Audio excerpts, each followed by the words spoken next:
Hello everybody, Christian from Treasure Town here, and today we're going to be speaking about the 1936 semi-sesquicentennial Gettysburg Commemorative Half Dollar. Now this commemorates obviously the Battle of Gettysburg. We'll be getting into it. I'm going to take you through the design, a lot of the history behind it, a tiny bit of the history behind the Battle of Gettysburg, but more the surrounding information that led to the production of this coin and how it ended up turning out, along with the values based off of what condition your coin's in and everything that you'd want to look for on it. So let's get right into it. I've prepared the presentation and can't wait to show you what we've got. Now here we've got the coin in front of us, and I've seen them in person. These are really pretty coins in terms of having really nice relief. They've got some similar themes to the Mercury dime, as you can see on the design.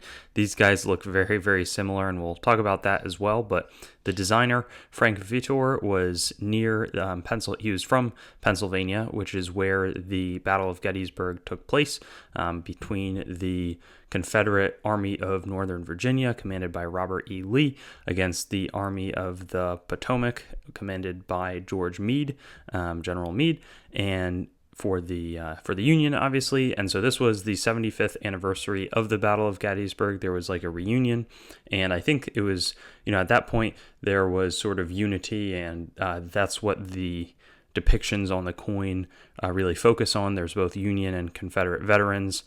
These are aged individuals, but they're not generals. They're just supposed to represent people in general. And then same thing over here with the flags, along with the fasces, which is a military symbol. But the 75th reunion or anniversary was bringing back, there were many veterans that attended from both sides, including veterans who had fought in this battle against each other. And this was made as a way to commemorate this event. There were 50,000 authorized. 53% of them sell. Most of them sell at an initial purchase price of $1.65, and then they get turned over. And for clarity, the proceeds from this are then used to, in this case, fund a lot of what was, the celebrations or the reunion or just the events that were going on surrounding this event. The interest, though, in commemorative halves is like at an all-time high in 1936, and so there's tons of different ones being made. These are actually backdated. The legislation gets through the reunions in 1938, and so that's similar to the timing of the Delaware Swedish, when the Swedes arrive in Delaware and have their first successful Delaware colony or settlement, basically.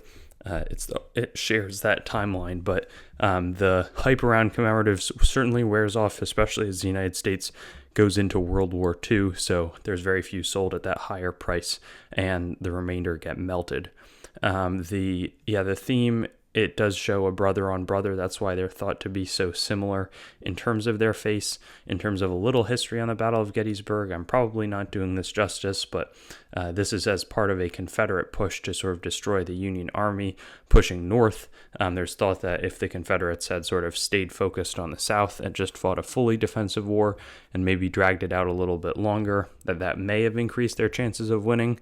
There's also General J.E.B. Stuart has an elite cavalry unit that is, there were some clashing where the Northern cavalry does hold up much better than expected, though there's not really a clear win, but that unit was absent for the first few days of fighting. It's the battle with the most casualties on either side, but Abraham Lincoln, President Lincoln, sort of correctly knew that if the Union could just hold the line and sort of wear down the other side, that there were simply more men from the North than there were in the South. So it's very grim, but that they would be able to outlast them as long as they didn't fully capitulate.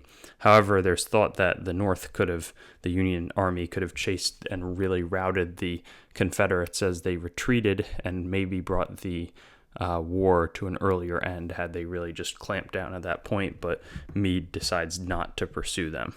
So that's a little bit of history there. The coin itself, ends up with a mintage of around 27,000. It's one of the more expensive coins. The one in front of us is gorgeous with that awesome toning that's, a little orange and yellow.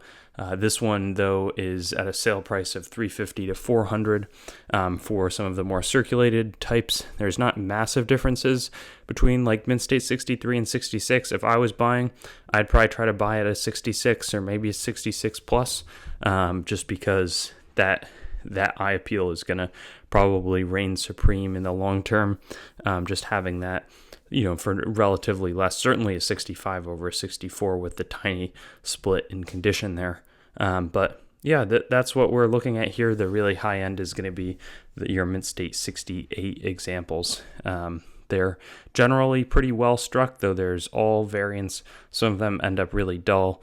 There can be a fair amount of hits sort of on the shields. If those are clean, that's going to bode well. Same thing over on the sort of the cheeks and the high points in the face. Interestingly, the Liberty is very similar to the Kennedy half dollar that ends up being produced and is currently still the half dollar design. So that's what we've got today. Thanks so much for watching, and I'll see you on some similar commemoratives. I've been learning a lot of history as I go back and try to learn them to present them to you. Thanks for watching the video. I'd encourage you to like the video, comment, and make sure to subscribe to my channel. And I also have Facebook, Instagram, Twitter, and some other social media platforms.